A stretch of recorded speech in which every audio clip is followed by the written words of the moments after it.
जय हिंद साथियों। आखिर अब एक ही सवाल है कि पेपर तो हो गया और मेरे प्रश्न भी मैंने जो है अलग अलग जगह से मैच कर लिए कि मेरा ये प्रश्न सही था, मैं वो मार्कशीट में करके आया। फिर भी कई ऐसी बातें हैं जो हमें याद नहीं रहती है, चाहे मैं लाख कितना भी पेपर अच्छा करके आया हूं, लेकिन 5-4% जो है रिकॉल नहीं होते हैं। लेकिन उनको जो बार बार अलग अलग प्लेटफॉर्म के माध्यम से हम आंसर की मिलाते हैं तो हमें कॉन्फिडेंस आता है कि हाँ मेरा ये सही रहा होगा। अभी जो अनुमानित एक विद्यार्थी का जो स्कोर कार्ड जारी हो रहा है, मेरे मुताबिक उस विद्यार्थी ने ऐसा किया होगा कि उसने जीके में से 50 में से 41% किए होंगे। मान सकता हूं कि उसे यह नहीं पता था कि माता रक्षिका देवी कौन सी है, क्योंकि उसने ये वाला सुना नहीं था। उसने महामाई सुना हुआ था, वो ये वाली बात नहीं जानता था कि संक्रांति प्रदेश किसे कहते हैं, उसको ये मालूम नहीं था। जो मानव अधिकार आयोग प्रतिवेदन वाली बात है वो उसको नहीं मालूम थी। ऐसे करते करते छोटे छोटे प्रश्न जो होते हैं, जैसे नारायण सागर बांध खारी नदी पर था या नहीं था, तो ऐसे जो प्रश्न है उनको जब हमने देखते हैं, काउंट करते हैं, तो एक औसतन विद्यार्थी जीके में यहां तक तो जरूर पहुंचा होगा। 41% तो उस विद्यार्थी ने पक्के ही 100% सही किए। क्योंकि कई बार होता है कि लौह पुरुष पूछा जाता है तो सरदार वल्लभ भाई पटेल करके आ जाते हैं, वो भी एक गलत प्रश्न हो जाता है। फिर है शिक्षण अभिरुचि। शिक्षण अभिरुचि में जैसे 3-4 परिभाषाएं थी। अरे शिक्षा का बुनियादी होना महात्मा गांधी है, जॉन डेवी की एक कोटेशन था, गेने का कोटेशन था। शिक्षण अभिरुचि के अंदर अपने और देखें तो उसमें जैसे कुछ अरे कंस्टेंटमेंट दिए हुए थे, या जो अपने बात करें कुछ पर्सन ऐसे थे जो सिर्फ और सिर्फ एक स्ट्रिक्ट जवाब मांगते थे, तो वहां पर विद्यार्थी रुक गया होगा 40 पर। अब हम बात करें हिंदी के अंदर कि जी हिंदी में 30% आए थे, तो हिंदी में अपने यहां पर मेरे हिसाब से वो 20% विद्यार्थी करके आया होगा जिसने पढ़ाई की है। 20 आराम से उसने किए होंगे। ठीक है भाई, उपसर्ग प्रत्यय संपन्न विपन्न तरंग लहर तुरंग घोड़ा आशीर्वाद, ये शब्द उसने सुने हुए हैं। तो जैसे छोटे छोटे प्रश्न थे, अरे पोबारा होना, ठीक है, बालू का बालू से तेल निकालना, तो ऐसे प्रश्न उसके सही रहे होंगे। अंग्रेजी, यहां वह विद्यार्थी जिसने कभी पढ़ाई नहीं होगा तो उसके मान लो आप 10 ही हैं। अब कोई कहे कि मैं इंग्लिश मीडियम से हूं, तो आप उल्टा कर लीजिए, आपके यहां 10 कर लीजिए, यहां 20 कर लीजिए, बात तो वहीं जाकर रुक जाएगी। और रीजनिंग एक ऐसा विषय है जिसके अंदर दिमाग चलता है तो चलता है, तो बहुत अच्छा चलता है, नहीं चलता तो कहीं रुक जाता है। तो उसने यहां पर 32% जो है सही किए होंगे। अब हमारा ये अंदाजा रहता है कि एक औसतन अगर ये विद्यार्थी करके आया तो बहुत अच्छा पेपर है उसका, उसको हम बुरा नहीं कह सकते, क्योंकि हिंदी के 20% कोई आम प्रश्न नहीं है। अंग्रेजी हम सब लोगों की वीक है, क्योंकि हम लोग राजस्थानी, हाँ तो राजस्थानी ज्यादा जाना, हाँ अंग्रेजी में कम बात करा देखो, तो माने अंग्रेजी कम आवे से मारसा, तो भाई डापा चूक हो जाए कमाए, तो थारी बात जायज है, इनमें हो भी गया होगा। लेकिन यहां पर हम देखते हैं कि किसी भी प्रश्न में अपने को नेगेटिव मार्किंग तो थी नहीं, तो सारे ही करके आने थे। तो अपने इनमें अगर किसी ने 1-2 ऊपर नीचे हो सकता है, बाकी स्कोर कार्ड जो है एक विद्यार्थी का यही आने वाला है जब वह लास्ट में देखेगा फाइनल आंसर की के बाद। अनुमानित कट ऑफ क्या जानी चाहिए? जिनके 380 से 430 बन रहे हैं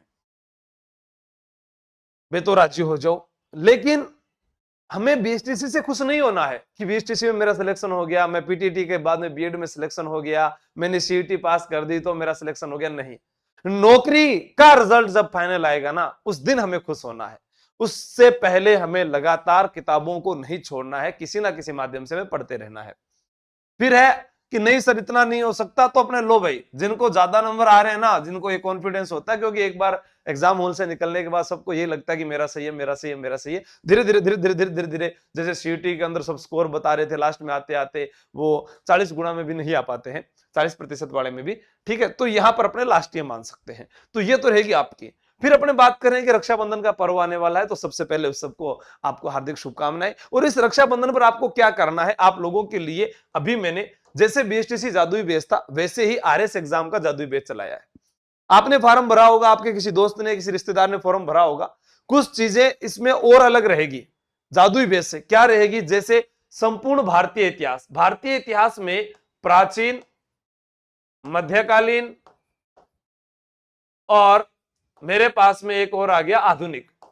मैं ये कहता हूं कि आप में से कोई ऐसे विद्यार्थी हैं जो ये कहते हैं कि सर हमें तो आपसे इंडिया हिस्ट्री पढ़नी थी, मैं ये कहूं कि आप इसको पढ़िएगा, आपको अपने आप ही पता चल जाएगा कि आगे इंडिया हिस्ट्री पढ़नी किससे इस दुनिया के अंदर। आपको खुद ये कॉन्फिडेंस आएगा। कुछ वीडियो भी आपको मिलेंगे, कुछ आपको 5 तारीख तक मिलेंगे, क्योंकि वो तैयार होंगे, नए वीडियो हैं। राजस्थान अध्ययन की बुक का रिवीजन हो जाएगा पूरी के पूरी का 6 से 12 तक के अध्ययन का, ठीक है।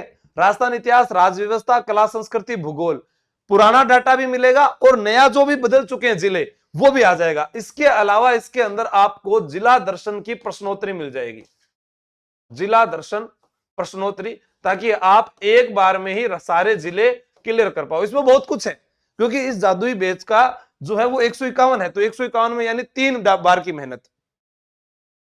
करंट अफेयर्स की क्लास इसमें मिलेगी और साइंस टेक्नोलॉजी लाइव, समझ गया।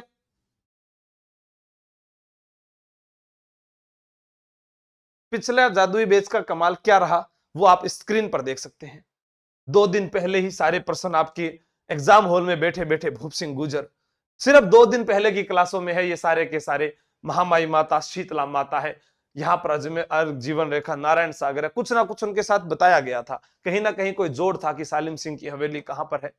वीर सत्सई रचेता एक दिन पहले, एग्जाम से पहले राती जोगा, मोतीलाल तेजावत एक दिन पहले। तो आप सोच सकते हैं कि अगर आप यहां जुड़ते हैं तो मैं आपको वादा करता हूं कि अपने जो आपकी तैयारी, देखो 1 महीने में तैयारी कुछ नहीं होती है, 1 महीने में खुद को परखा जा सकता है कि वाकई मेरी तैयारी अच्छी थी और मुझे ये चीजें बहुत कम शॉर्ट तरीके के अंदर याद हो गई है। उसके लिए जादुई बैच है और ये सारे सबूत, ये सारे के सारे सबूत, ये बहुत सारे इधर आप देख सकते हैं इधर, ठीक है। जैसे अभी आप लोगों के पास में प्रश्न आए थे, गणगौर का त्योहार है, छोटे छोटे प्रश्न जो कला संस्कृति के आपको पूरी क्लासें ना पढ़नी पड़े और छोटे छोटे प्रश्नों के माध्यम से आप याद कर लें। राज्य महिला आयोग है, स्थापना कब हुई थी पता है ना, आपका आया था ना प्रश्न, है ना। ऐसे ही एग्जाम में अवनी लेकर आया था ना, ये सब उसी बैच में करवाए हुए थे। और ऐसा ही रिजल्ट मैं आपको आरएस एग्जाम के बाद विद्यार्थियों के साथ लाइव आकर बताऊंगा कि ये रहे वो प्रश्न, और पुराने गत वर्षों के पेपर है वो मैं एक क्लास के अंदर आपको यूट्यूब पर कराऊंगा। ज्यादा से ज्यादा आप आरएस एग्जाम के जादुई बैच में जुड़े, उसके बाद अपने मिलते हैं। आपसे किसी भी पेपर की तैयारी कर रहे हैं, अगर आपको भारतीय इतिहास पढ़ना है, साइंस टेक्नोलॉजी पढ़नी है, तो भी ये आपके लिए बुरा सौदा नहीं है मेरे दोस्त।